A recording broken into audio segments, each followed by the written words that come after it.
Hi ಎಲ್ರಿಗೂ ನಮಸ್ಕಾರ. Shashi kitchen ವರ್ಲ್ಡ್ಗೆ ನಿಮ್ಮೆಲ್ಲರಿಗೂ ಸ್ವಾಗತ. ನಾನಿವತ್ತು ಚಿಲ್ಲಿ ಪನ್ನೀರ್ ಟಿಕ್ಕಾ ಮಾಡ್ತಾಯಿದ್ದೀನಿ.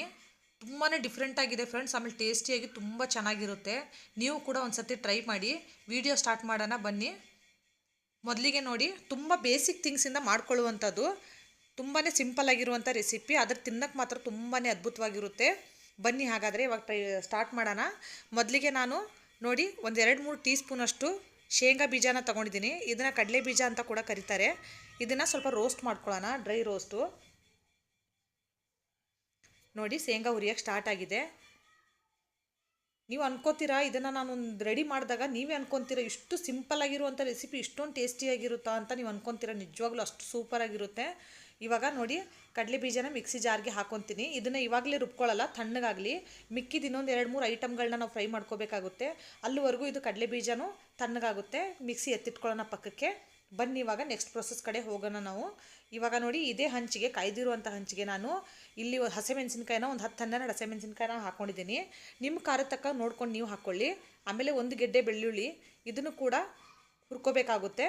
ಮೊದಲು ಎಣ್ಣೆ ಹಾಕೊಳ್ಳೋಕ್ಕಿಂತ ಮುಂಚೆ ಹಾಗೆ 1-2 ಸರ್ತಿ ಹುರ್ಕೊಳ್ಳಿ, ಅಂದರೆ 1-2 ಸರ್ತಿ ಮಿಕ್ಸ್ ಮಾಡ್ಕೊಳ್ಳಿ. ಯಾಕಂದರೆ ಹಸಿಮೆಣಸಿನ್ಕಾಯಿನ ತೊಳೆದಿರ್ತೀವಲ್ಲ, ಸ್ವಲ್ಪ ನೀರಿನ ಅಂಶ ಇರುತ್ತೆ, ಡ್ರೈ ಆಗಲಿ. ಒಂದು ಸರ್ತಿ ನೀರು ಡ್ರೈ ಆದಮೇಲೆ 1-2 ಟೀ ಸ್ಪೂನಷ್ಟು ಎಣ್ಣೆನ ಹಾಕ್ಕೊಳ್ಳಿ. ಹಾಕ್ಕೊಂಡು ಸುಮ್ಮನೆ ಒಂದು ಸ್ವಲ್ಪ ಬೆಚ್ಚಗೆ ಮಾಡ್ಕೊಳ್ಳಿ. ತುಂಬ ಹುರ್ಕೊಳ್ಳೋಂಥ ಅವಶ್ಯಕತೆ ಏನಿಲ್ಲ, ಸುಮ್ಮನೆ ಒಂದು ಸ್ವಲ್ಪ ಬೆಚ್ಚಗೆ ಮಾಡ್ಕೋಬೇಕಾಗುತ್ತೆ. ಆಮೇಲೆ ನೀವು ಅನ್ಕೊತೀರ ನಿಜವಾಗ್ಲೂ ಫ್ರೆಂಡ್ಸ್, ತಂದೂರಿ ಮಸಾಲ ಇಲ್ಲ, ಯಾವ ಕಬಾಬ್ ಪೌಡ್ರ್ ಇಲ್ಲ, ಆಮೇಲೆ ಯಾವ ಗರಂ ಮಸಾಲ, ಖಾರದ ಪುಡಿ ಏನೂ ಇಲ್ಲ, ತುಂಬಾ ಬೇಸಿಕ್ ಥಿಂಗ್ಸಿಂದ ಮಾಡ್ಕೊಳ್ಳುವಂಥದ್ದು. ಆಮೇಲೆ ನೀವು ಹೋಟ್ಲಲ್ಲಿ ಹೋಗಿ ತಿಂತಿರಲ್ಲ ಫ್ರೆಂಡ್ಸ್, ನಿಜವಾಗ್ಲೂ ಹೇಳ್ತೀನಿ, ಆ ಪನ್ನೀರ್ ಟಿಕ್ಕಾಗಿಂತ ಇದಂತೂ 100 ಟೈಮ್ಸ್ ಬೆಟರ್ ಇದೆ. ಟ್ರೈ ಮಾಡಿ, ನೀವೇ ನನಗೆ ಕಮೆಂಟ್ಸಲ್ಲಿ ಹೇಳ್ತೀರಾ, ಅಷ್ಟು ಚೆನ್ನಾಗಿರುತ್ತೆ ಇದು. ಇವಾಗ ನೋಡಿ ಯಾವ ಕಡಲೆ ಬೀಜಕ್ಕೆ ಇದು ಮಿಕ್ಸಿ ಜಾರಿಗೆ ಕಡಲೆ ಬೀಜ ಹಾಕ್ಕೊಂಡಿದ್ದೋ ಅದೇ ಮಿಕ್ಸಿ ಜಾರ್ಗೆ ಬೆಳ್ಳುಳ್ಳಿ ಮತ್ತು ಹಸಿಮೆಣಸಿನ್ಕಾಯಿನೂ ಹಾಕ್ಕೊತಾ ಇದ್ದೀನಿ. ಏನು ಇವ್ರು ಸಿಪ್ಪೆ ತೆಗೆದಿಲ್ಲ ಅಂತ ಅನ್ಕೋತಾ ಇರ್ಬೋದು ನೀವು, ಸಿಪ್ಪೆ ತೆಗೆಯೋದು ಬೇಡ, ಹಾಗೇ ಇರಬೇಕು ಇದು. ಆಮೇಲೆ ಇಲ್ಲಿ ರುಚಿ ತಕ್ಕಷ್ಟು ಸ್ವಲ್ಪ ಉಪ್ಪನ್ನು ಸೇರಿಸ್ಕೊಳ್ಳೋಣ. ನೋಡಿ ಉಪ್ಪನ್ನು ಹಾಕ್ಕೊಂಡಿದ್ದಾಯಿತು ರುಚಿ ತಕ್ಕಷ್ಟು. ಆಮೇಲೆ 1 ಟೀ ಸ್ಪೂನಷ್ಟು ಜೀರಿಗೆ ಪುಡಿ, ಇಷ್ಟೇ ಫ್ರೆಂಡ್ಸ್, ಇದಕ್ಕಿಂತ ಜಾಸ್ತಿ ಏನೂ ಇಲ್ಲ. ನೋಡಿ 1 ಟೀ ಸ್ಪೂನಷ್ಟು ಜೀರಿಗೆ ಪುಡಿ. ಆಮೇಲೆ ಒಂದು ಸ್ವಲ್ಪ ಕೊತ್ತಂಬರಿ ಆದಷ್ಟು ಸ್ವಲ್ಪ ಕಡ್ಡಿ ತೊಗೊಳ್ಳಿ. ಕೊತ್ತಂಬರಿದನ್ನ ನಾನು ನೋಡಿ ಇಲ್ಲಿ ಕ್ಲೀನಾಗಿ ವಾಶ್ ಮಾಡಿ ಕೊತ್ತಂಬರಿ ತೊಗೊಂಡಿದ್ದೀನಿ. ಇವಾಗ ಇದನ್ನೆಲ್ಲ ಒಂದು ಪೇಸ್ಟ್ ಮಾಡ್ಕೊಳ್ಳೋಣ. ಜಾಸ್ತಿ ಫೈನ್ ಪೇಸ್ಟು ಬೇಡ, ಜಾಸ್ತಿ ತರಿಯಾಗೂ ಬೇಡ. ನಿಮಗೆ ತೋರಿಸ್ತೀನಿ ನೋಡಿ, ಈ ಥರನೇ ಇರಬೇಕು ಪೇಸ್ಟು. ನೀರು ಮಾತ್ರ ಹಾಕೋಕ್ಕೆ ಹೋಗಬೇಡಿ. ನೋಡಿ ಈ ಥರ ಇದೆ ಫ್ರೆಂಡ್ಸ್, ತರಿಯಾಗೇ ಇದೆ, ತುಂಬ ತರಿಯಾಗೂ ಇಲ್ಲ. ಈ ಥರ ಇದ್ದರೆ ಸಾಕು, ಇದಕ್ಕಿಂತ ಜಾಸ್ತಿ ಬೇಡ. ಇವಾಗ ಇದನ್ನೊಂದು ಬಟ್ಲಿಗೆ ನಾವು ತೆಗೆದಿಟ್ಕೊಳ್ಳೋಣ. ಇವಾಗ ಎಲ್ಲ ಪೇಸ್ಟ್ನು ಒಂದು ಬಟ್ಲಿಗೆ ನಾನು ತೆಗೆದಿಟ್ಕೊಂಡಿದ್ದೀನಿ. ಇವಾಗ ನೋಡಿ ಈ ಥರ ಪೇಸ್ಟ್ ರೆಡಿಯಾಗಿದೆ. ಈ ಪೇಸ್ಟ್ಗೆ ನಾನು ಒಂದು ಅರ್ಧ ನಿಂಬೆಹಣ್ಣು ಜ್ಯೂಸ್ ತೆಗೆದಿಟ್ಕೊಂಡಿದ್ದೀನಿ. ಅರ್ಧ ನಿಂಬೆಹಣ್ಣು ಸಾಕು ಫ್ರೆಂಡ್ಸ್, ಅದಕ್ಕಿಂತ ಜಾಸ್ತಿ ಬೇಡ. ನೋಡಿ ಇಲ್ಲಿ ಅರ್ಧ ನಿಂಬೆಹಣ್ಣು ಇದೆಯಲ್ಲ, ಇದ್ರ ಜ್ಯೂಸ್ನು ನಾನು ಸೇರಿಸ್ಕೊತಾ ಇದ್ದೀನಿ. ನೋಡಿ ಒಂದು 2-3 ಟೀ ಸ್ಪೂನಷ್ಟು, ಏನು ಅರ್ಧ ನಿಂಬೆಹಣ್ಣಿತ್ತು, ಅದರಲ್ಲಿ ಒಂದು 3 ಟೀ ಸ್ಪೂನಷ್ಟು ಜ್ಯೂಸ್ ಬಂದಿದೆ. ಅದಕ್ಕಿಂತ ಜಾಸ್ತಿ ಬೇಡ, ತುಂಬ ಹುಳಿ ಆಗಿಬಿಡುತ್ತೆ. ಆಮೇಲೆ ಪನ್ನೀರ್ ಇಲ್ಲಿ 200 ಗ್ರಾಮ್ ತೊಗೊಂಡಿದ್ದೀನಿ ನಾನು, ತೋರಿಸ್ತೀನಿ ನಿಮಗೆ ಮುಂದೆ. ನೋಡಿ 200 ಗ್ರಾಮ್ ಪನ್ನೀರನ್ನ ಈ ಥರ ಕ್ಯೂಬ್ಸಲ್ಲಿ ಕಟ್ ಮಾಡ್ಕೊಂಡಿದ್ದೀನಿ. ನಿಮಗೆ ಯಾವ ಶೇಪಲ್ಲಿ ಬೇಕೋ ಆ ಶೇಪಲ್ಲಿ ಮಾಡ್ಕೊಳ್ಳಿ. ಸ್ವಲ್ಪ ದಪ್ಪ ಇರಲಿ ಪನ್ನೀರ್, ಕಟ್ ಮಾಡ್ಕೊಳ್ಳೋವಾಗ ಈ ಥರ ಥಿಕ್ನೆಸ್ ಇರಬೇಕು. ಆಮೇಲೆ ಶೇಪ್ ನಿಮ್ಗೆ ಯಾವ್ದು ಇಷ್ಟ ಅದನ್ನು ಮಾಡ್ಕೊಳ್ಳಿ. ಇವಾಗ ಬನ್ನಿ ಪನ್ನೀರ್ಗೆ ಕೋಟಿಂಗ್ ಮಾಡ್ಕೊಳ್ಳೋಣ ಚಿಲ್ಲಿ ಪೇಸ್ಟಿಂದ. ನೀವು ಅನ್ಕೋತಾ ಇರ್ಬೋದು, ಏನು ಇವ್ರು ಬರೀ ಒಂದು 4-5 ಇಂಗ್ರೀಡಿಯೆಂಟಿಂದ ಕಡಲೆ ಬೀಜ ಹಾಕಿ ಆಮೇಲೆ ಹಸಿಮೆಣಸಿನ್ಕಾಯಿ ಹಾಕಿ ಏನು ಮಾಡ್ತಾ ಇದ್ದಾರೆ ಅಂತ ನೀವು ಅನ್ಕೋಬೋದು. ಖಂಡಿತವಾಗ್ಲೂ ಫ್ರೆಂಡ್ಸ್, ಒಂದು ಸರ್ತಿ ನೀವು ಟ್ರೈ ಮಾಡಿ, ತುಂಬ ಚೆನ್ನಾಗಿರುತ್ತೆ. ನೀವು ಹೋಟ್ಲಲ್ಲಿ ಹೋಗಿ ಸಿಕ್ಕಾಪಟ್ಟೆ ದುಡ್ಡು ಕೊಟ್ಟು ಪನ್ನೀರ್ ಟಿಕ್ಕಾ ತೊಗೊತೀರಲ್ಲ, ಅದಕ್ಕಿಂತನೂ ತುಂಬ ಚೆನ್ನಾಗಿರುತ್ತೆ. ಒಂದು ಸರ್ತಿ ಟ್ರೈ ಮಾಡಿ, ತುಂಬಾ ಬೇಗನೆ ಆಗಿಬಿಡುತ್ತೆ ಇದು. ಒಂದು ಸರ್ತಿ ಇದು ಕೋಟಿಂಗ್ ಮಾಡ್ಕೊಳ್ಳೋದು ಮಾತ್ರ. ಆಮೇಲೆ ಕೋಟಿಂಗ್ ಮಾಡೋವಾಗ ಫ್ರೆಂಡ್ಸ್, ಪನ್ನೀರ್ ಒಂದು ಚೂರು ಕೂಡ ಕಾಣಬಾರ್ದು. ತಿಕ್ಕಾಗಿ ಕೋಟ್ ಮಾಡ್ಕೊಳ್ಳಿ, ಚೆನ್ನಾಗಿ ಎಲ್ಲ ಕಡೆಯೂ ಕೋಟ್ ಆಗಬೇಕು. ನಿಮಗೆ ತೋರಿಸ್ತೀನಿ ನೋಡಿ ಯಾವ ಥರ ಕೋಟಿಂಗ್ ಮಾಡ್ಕೋಬೇಕು ಅಂತ. ಆಮೇಲೆ ಕಡಲೆ ಬೀಜ ಪೇಸ್ಟ್ ರುಬ್ಕೊಳ್ಳೋವಾಗ ಮಾತ್ರ ಯಾವುದೇ ಕಾರಣಕ್ಕೆ ಒಂದು ಡ್ರಾಪ್ ಕೂಡ ನೀರು ಹಾಕೋಕ್ಕೆ ಹೋಗಬೇಡಿ. ಯಾಕಂದರೆ ಪನ್ನೀರನ್ನ ನಾವು ತೊಳೆದಿಟ್ಕೊಂಡಿರ್ತೀವಲ್ಲ, ಪನ್ನೀರ್ ಆಲ್ರೆಡಿ ಮಾಯ್ಶ್ಚರ್ ಆಗಿರುತ್ತೆ, ಅದಕ್ಕೋಸ್ಕರ. ನೋಡಿ ಈ ಥರ ಕೋಟ್ ಮಾಡ್ಕೊಂಡಿದ್ದೀನಿ. ನೀವು ನೋಡ್ತಾ ಇರ್ಬೋದು, ಎಲ್ಲೂ ಕೂಡ ಒಂದು ಚೂರು ಕೂಡ ಪನ್ನೀರ್ ಕಾಣಿಸ್ತಾ ಇಲ್ಲ, ಫುಲ್ ಕೋಟ್ ಆಗಿದೆ. ಇದೇ ಥರ ಕೋಟ್ ಮಾಡ್ಕೋಬೇಕು. ಆಮೇಲೆ ಇದಕ್ಕೆ ಬ್ರೆಡ್ ಕ್ರಮ್ಸ್ ಆಗಲಿ ಏನೂ ಅವಶ್ಯಕತೆ ಇಲ್ಲ, ತುಂಬಾ ಸಿಂಪಲ್ಲಾಗಿ ಆಗುವಂಥದ್ದು. ಆಮೇಲೆ ಅಷ್ಟೇ ಅದ್ಭುತವಾಗಿರುತ್ತೆ. ನೋಡಿ ನೋಡಿ ಈ ಥರ ಕೋಟ್ ಮಾಡ್ಕೊಂಡಿದ್ದೀನಿ. ಮಿಕ್ಕಿದ ಪನ್ನೀರ್ಗಳನ್ನು ಸೇಮ್ ಇದೇ ಪ್ರೊಸೆಸ್ಸಲ್ಲೇ ಕೋಟ್ ಮಾಡ್ಕೋಬೇಕಾಗುತ್ತೆ. ಬನ್ನಿ ಮಿಕ್ಕಿದ ಪನ್ನೀರ್ನು ಇದೇ ಥರ ಮಾಡ್ಕೊಳ್ಳೋಣ. ನೋಡಿ ಮಿಕ್ಕಿದ ಪನ್ನೀರ್ ಕೂಡ ಎಲ್ಲ ಕೋಟ್ ಮಾಡ್ಕೊಂಡಿದ್ದಾಯಿತು. ನೋಡ್ತಾ ಇರ್ಬೋದು ನೀವು, ಎಲ್ಲ ಕಡೆನೂ ಎಷ್ಟು ನೀಟಾಗಿ ಕೋಟ್ ಮಾಡಿದ್ವಿ ನೋಡಿ. ಒಂಚೂರು ಕೂಡ ಪನ್ನೀರ್ ಎಲ್ಲೂ ಕಾಣಿಸ್ತಾ ಇಲ್ಲ. ಇದೇ ಥರನೇ ನಾವು ಕೋಟಿಂಗ್ ಮಾಡ್ಕೋಬೇಕಾಗುತ್ತೆ. ಪನ್ನೀರ್ ಕೋಟಿಂಗ್ ಎಷ್ಟು ಚೆನ್ನಾಗಿರುತ್ತೋ ತಿನ್ನೋಕ್ಕೆ ಅಷ್ಟೇ ಚೆನ್ನಾಗಿರುತ್ತೆ.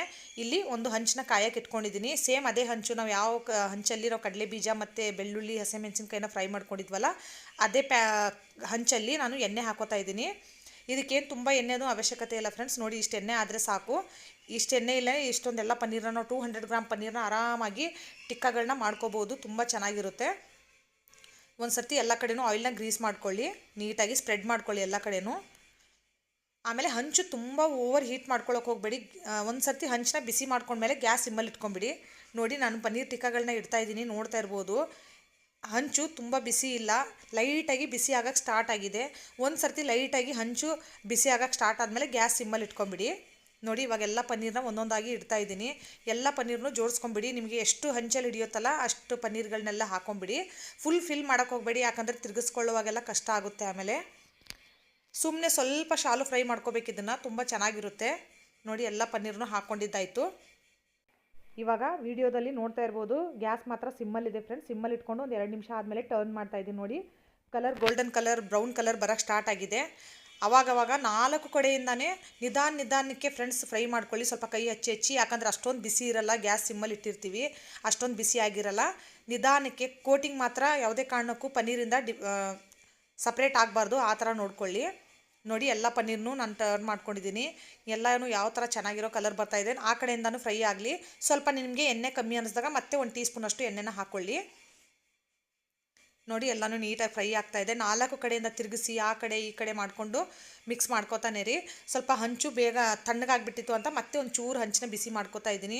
ಫುಲ್ ಹೈ ಫ್ಲೇಮಲ್ಲಿ ಇಟ್ಕೋಬೇಡಿ ಫ್ರೆಂಡ್ಸ್. ಜಸ್ಟ್ ಒಂದು ಸಲ ಬಿಸಿ ಆದ ತಕ್ಷಣ ಮತ್ತೆ ತಿರ್ಗಾ ಗ್ಯಾಸ್ ಸಿಮ್ಮಲ್ಲೇ ಇಟ್ಕೊಳ್ಳಿ. ನೋಡಿ ಇವಾಗ ಆ ಕಡೆಯಿಂದನೂ ಆಗಿದೆ. ಇವಾಗ ಈ ಕಡೆಯಿಂದ ಟರ್ನ್ ಮಾಡಿ ಆ ಕಡೆಯಿಂದ ಈ ಕಡೆಯಿಂದ 4 ಕಡೆಯಿಂದನೇ ಬೇಯಿಸ್ಕೋಬೇಕು. ನೋಡಿ ಎಲ್ಲ ಕಡೆಯಿಂದನೂ ಆಗಿದೆ ಫ್ರೆಂಡ್ಸ್, ಫ್ರೈ ಆಗ್ತಾ ಇದೆ, ನೋಡ್ತಾ ಇರ್ಬೋದು. ಆ ಕಡೆ ಈ ಕಡೆ 4 ಕಡೆಯಿಂದನೂ ನೀಟಾಗಿ ಫ್ರೈ ಮಾಡ್ಕೋತಾ ಇದ್ದೀನಿ. ನೋಡಿ ಎಲ್ಲ ಕಡೆಯಿಂದನೂ ಫ್ರೈ ಆಗಿದೆ. ನಾನು ಟರ್ನ್ ಮಾಡಿ ನೋಡ್ತಾ ಇದ್ದೀನಿ. ನೀವು ನೋಡ್ತಾ ಇರ್ಬೋದು ಕೋಟಿಂಗ್ ಮಾತ್ರ ಯಾವ ಪನ್ನೀರ್ದು ಸಪ್ರೇಟ್ ಆಗಿಲ್ಲ, ಅಷ್ಟು ಚೆನ್ನಾಗಿ ಕೋಟಿಂಗ್ ಹಾಗೆ ಉಳ್ಕೊಂಡಿದ್ದೆ. ಟರ್ನ್ ಮಾಡುವಾಗ ತುಂಬ ಹುಷಾರಾಗಿ ಟರ್ನ್ ಮಾಡಬೇಕು ಫ್ರೆಂಡ್ಸ್, ಇಲ್ಲ ಅಂದರೆ ಕೋಟಿಂಗ್ ಹೋಗ್ಬಿಟ್ರೆ ಪನ್ನೀರ್ ತಿನ್ನೋಕ್ಕೆ ಚೆನ್ನಾಗಿರಲ್ಲ. ನೋಡಿ ಯಾವ್ದ್ಯಾವ್ದು ಹಸಿ ಇದೆ ಮತ್ತೆ ತಿರುಗಿಸಿ ಅದನ್ನು ಮಿಕ್ಸ್ ಮಾಡಿಕೊಂಡು ಆ ಕಡೆಯಿಂದ ಈ ಕಡೆಗೆ ಟರ್ನ್ ಮಾಡ್ಕೋತಾ ಇರಿ. ನೋಡಿ ಸಾಕು ಆಗಿದೆ, ಇದಕ್ಕಿಂತ ಜಾಸ್ತಿ ಮಾಡ್ಕೊಳ್ಳೋದು ಬೇಡ. ಬನ್ನಿ ಪ್ಲೇಟಿಂಗ್ ಮಾಡ್ಕೊಳ್ಳೋಣ. ನೋಡಿ ಪ್ಲೇಟಿಂಗ್ ಮಾಡ್ಕೊಂಡಿದ್ದೀನಿ. ಎಷ್ಟು ಚೆನ್ನಾಗಾಗಿದೆ ಫ್ರೆಂಡ್ಸ್, ನಿಜವಾಗ್ಲೂ ಹೇಳ್ತೀನಿ. ನೋಡೋಕ್ಕೆ ಮಾತ್ರ ಅಲ್ಲ, ತಿನ್ನೋಕ್ಕೂ ತುಂಬ ಸೂಪರಾಗಿರುತ್ತೆ. ನೀವು ಕೂಡ ಒಂದು ಸರ್ತಿ ಟ್ರೈ ಮಾಡಿ. ರೆಸಿಪಿ ಇಷ್ಟ ಆದರೆ ಲೈಕ್, ಶೇರ್, ಸಬ್ಸ್ಕ್ರೈಬ್ ಮಾಡೋದನ್ನು ಮರಿಬೇಡಿ friends. Thank you for watching.